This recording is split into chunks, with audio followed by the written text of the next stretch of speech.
Hi, everyone, and thank you for tuning in to the Coalition for African Diaspora Student Athletes, or CADS's episode of Alumni Career Talks. I'm your host for today, UC Davis track and field alum and project management team lead, Sochi Bryson. And at CADSA, our mission is to enrich the Black student athlete experience through unity, allyship, advocacy, and resources. Our show, Alumni Career Talks, hopes to get real-life perspectives from our professional community and give them a platform to discuss their journeys, professional and personal ventures, as well as give our student athletes advice for the future. Now, without further ado, CADSA welcomes you and welcomes our guest, Shaela Gray. Hello. How are you? I'm good. How are you? Doing well. Do you mind giving us a little intro to yourself? Let the audience know who you are, what you're about. And let's get started. Yeah, so I'm Shaela Gray. I am originally from Southern California, born and raised, grew up there all 18 years. Once I graduated high school, I went to play Division I volleyball for a small town school in Illinois called Western Illinois. It's about 3 hours southwest of Chicago. Super duper small town, especially coming from California. That was definitely a complete culture shock for me. There's like no malls, like very few food chains. Like the town is like maybe 2 miles radius. Like it's very, very small, but it was what I did like about it was the community, the family feel that it offered. And I went there to major in criminal justice and pre-law. And so they have one of the best programs in the country. So that's kind of, what got me there. And then I've moved all around, but I'm now in Dallas, Texas, and I am a licensed professional in the financial service industry. I've been here in Dallas for about a year and a half now. And so that's my long story short. I love it. So you mentioned criminal justice and now finance. Yes. Did you imagine yourself in the financial space? Like when you were a kid, what did you want to be when you grew up? Okay, so I have two answers for that. So one thing that I wanted to be is like I didn't even know if it was like a real job back then, but like some type of like professional like food tester, like critic. Yeah. I just always enjoyed food, always enjoyed like trying different things. So I was like, what if I just travel the world and tried food and like tell them it was good or bad? Like that's one of my childhood dreams. And then I think everyone has this small dream of like being a doctor and things like that. But I would say just in high school was kind of when I transitioned into wanting to go more into criminal justice and pre-law. And then my story to finances, I really don't even know how it happened, really. Long story short, there was someone at my college that was a part of the track team. And so we just were acquainted. We're now graduated. I did an internship, all different things. But you keep in touch with people through social media. And he was just like posting on social media, him joining, the financial service industry and how it's like changed his life. And I'm just very nosy. So after a while, I was like watching his stories, liking his posts, and I just eventually just like messaged him, like, what are you up to? Like, what is this? Like, what are you doing? And so that's kind of just what he told me about. He's in the financial service industry, specifically in like life insurance and retirement planning. And we talked a lot about just specifically how the African American community is completely underserved with, the information of life insurance, how to use it, why you should get it, and how that can help you pass down a legacy to your family and things like that. And I immediately was like, okay, like what do I have to do? Like, how do I become a part of this? And so that's pretty much how that happened. Just me really just being nosy, to be honest with you guys. And the brokerage that I'm with, we're able to, train and develop people who've never been in this industry before to be able to go service, excuse me, to be able to go service families and things like that. So even though I came into it having like no idea what it was, our brokerage is really good at, training and developing us to be able to do that. So that's pretty much that. I love that. I think everyone's nosy, but people don't really want to admit it. But, yes. look where nosy can get you, Exactly, right. I love that. So for people like me who, aren't super well versed in the financial world, Can you tell us exactly what your role is now and kind of give us a brief, background of what you do, maybe your day to day or what kinds of topics and people you interact with? Okay, perfect. So, again, it's life insurance and retirement planning. Just a history of the industry. The average agent in this industry is like a 59-year-old white male. And there's nothing wrong with being 59, nothing wrong with being white or being a male. However, like when it comes down to doing business, people usually do business with like people that they know, like, and trust, right? Mhm. So when it comes down to that, then we're leaving out females, we're leaving out generations of, as far as ages, and a lot of racial communities from this type of conversation. And so that's mainly our focus, is to train and develop people to be able to go spread this to their communities, to their families, and things like that. And so a little bit about the industry as well, as far as life insurance and how this is something people don't think of it as something that can be help you financially. People mainly have an association of life insurance is just like for when you pass away, but that's not really the case. While you're alive, life insurance is a wealth transfer vehicle for you to be able to take care of yourself while you're alive. You know, of course, passing down a legacy when you pass away is important for sure. But during the time that you're alive, you see a lot of people who come across like health issues, for example. With life insurance, you're able to pull from your policy to be able to take care of yourself, while you're alive. And a crazy thing that we see a lot is GoFundMe's and people, having to pay medical expenses or even just Right. Mhm. passing a family member. But if someone had that conversation with them, you can avoid a lot of those financial issues, and you're able to just focus on, the grief, or, trying to overcome a sickness or anything like that. We actually had a lady who came to one of our events. She's actually a track star Olympian. I can't think of her name right now. Maybe if I tell the story, you might think of her name. I'm taking too much time, but yeah, she was a Olympian track star, and she also was a life insurance agent. And it was something that not a lot of people knew about her. But while she was licensed, she got coverage on like her entire family, things like that. Fast forward, she got cancer. I Mhm. think breast cancer, I want to say. And she talked about how if she would have never stepped into this industry, if she would never even service her own family, she would have had to focus on the financial burden and the fact Right. of fighting cancer. So because she was able to do that, all she had to do was focus on just beating the cancer, which she did. And Yeah. so those are like a lot of stories that we come by of, luckily she had that conversation, or someone had that conversation with her, but not everyone's, having that conversation. And then the final thing, as far as, so it's helping for, pass down that legacy when you pass away, but then also while you're alive, to be able to take care of yourself. But then like I said earlier, it's a wealth transfer vehicle. Like everyone hears of like the Rockefellers family, everybody knows of like McDonald's, Disney, all of these big names. But the history of that, fun fact, guys, is that all of these businesses were able to build off of life insurance. Oh, So yeah, so that's something else that people are able to use life insurance for, to be able to fund your business and things like that. And so it's something that a lot of the wealthy do, but we want to bring that to the other communities to let them know, right. like, this is something that, you can do too. So Right. that's pretty much, what we do, is we just educate people on how they can use life insurance to be more financially stable and set up their financial future. So that's pretty much what we do. Wow, that sounds like really, impactful and meaningful work. Mhm. I know, education in a lot of spaces is really lacking for a lot of communities, and Yeah. a lot of times that's where, the making an important decision, if you just had that education piece, you could, make a fully informed decision and, have a better outcome. In the financial space, in the healthcare space, even just in regular general education, like it's so incredibly important to like get that education piece out there to everyone and have access to it. So it sounds like really awesome and meaningful work. Yes, yes, it I love it.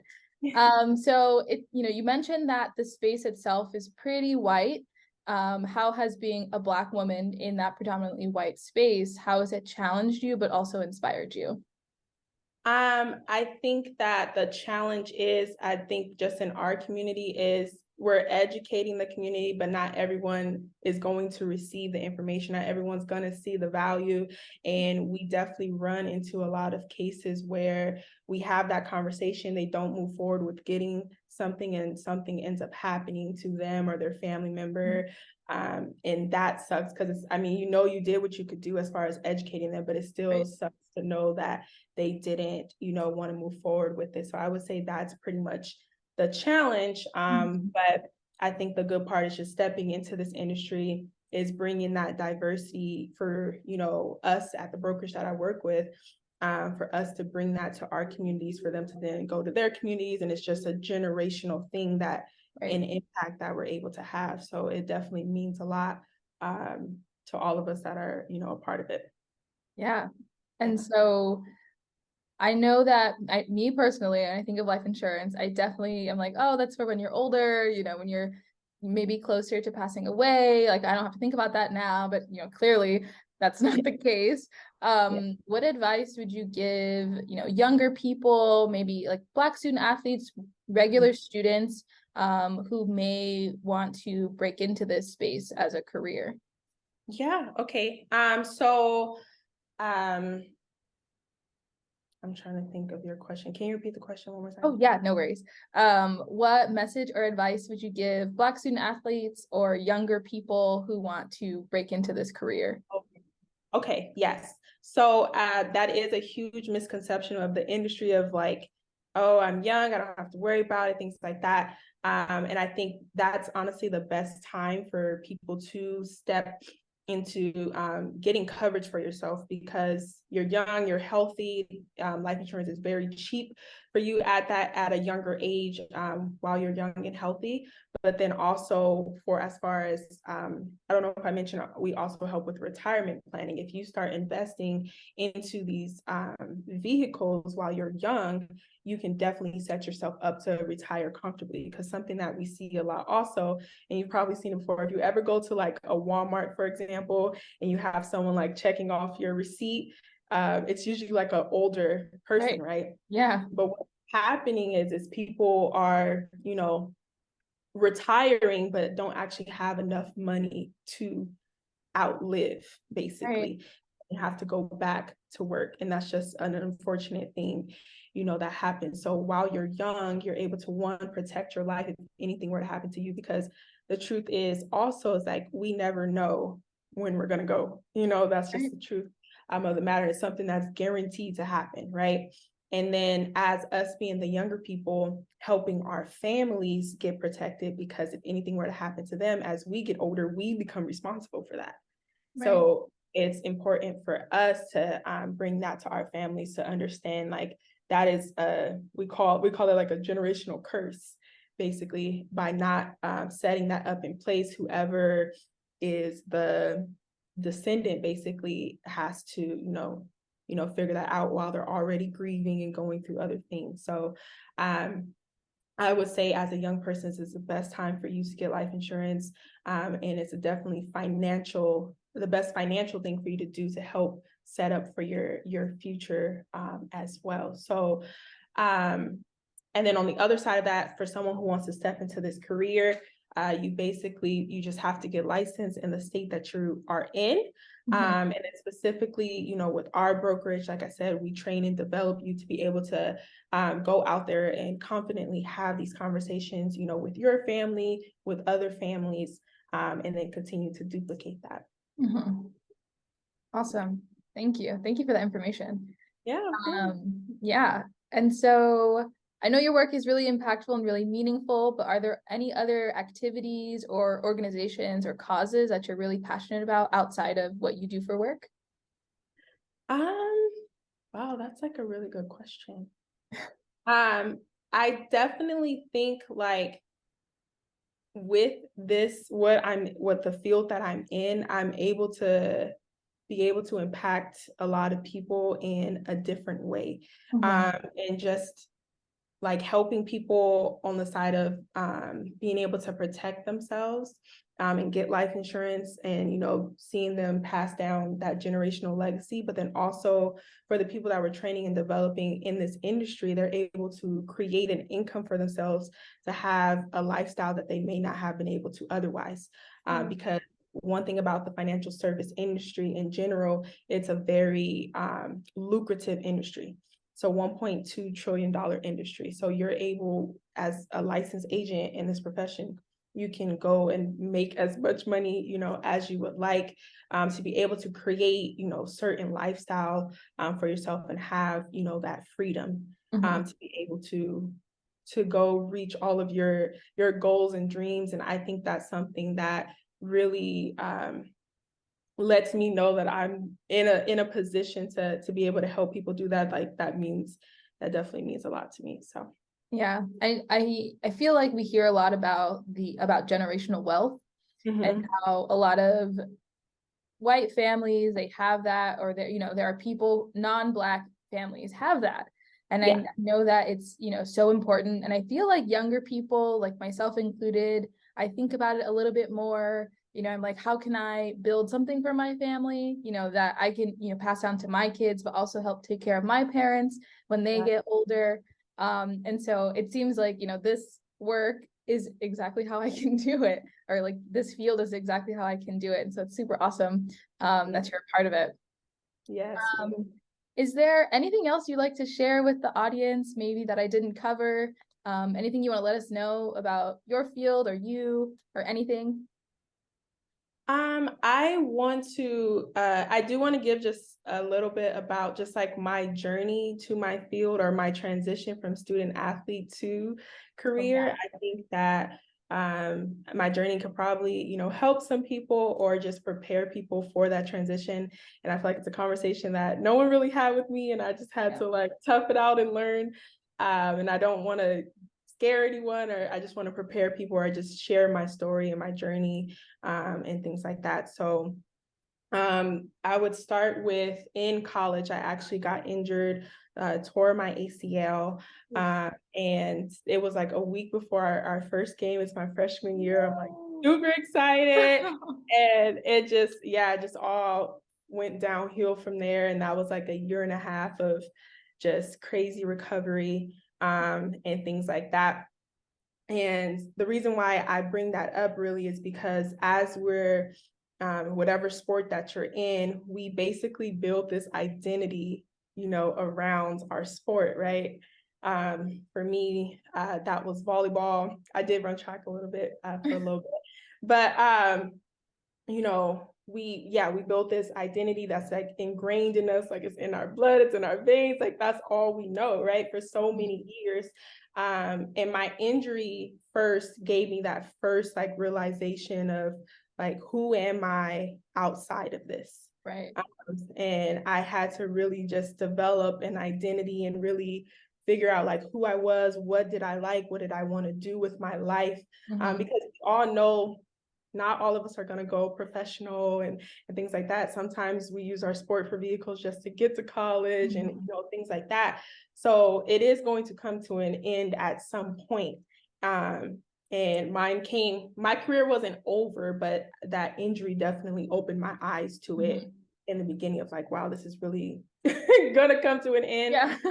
Like, just in case I don't recover, like what am I really about? Who am I? Right. And things like that. So I definitely want people to keep in mind of creating and developing an identity outside of your sport. Like, yes, once an athlete, always an athlete for sure. But I definitely want people to, like I said, just keep that in mind with individually developing yourself outside of that. So, and then another thing I wanted to bring up was as far as transitioning into your career fields, where I bounced around so much.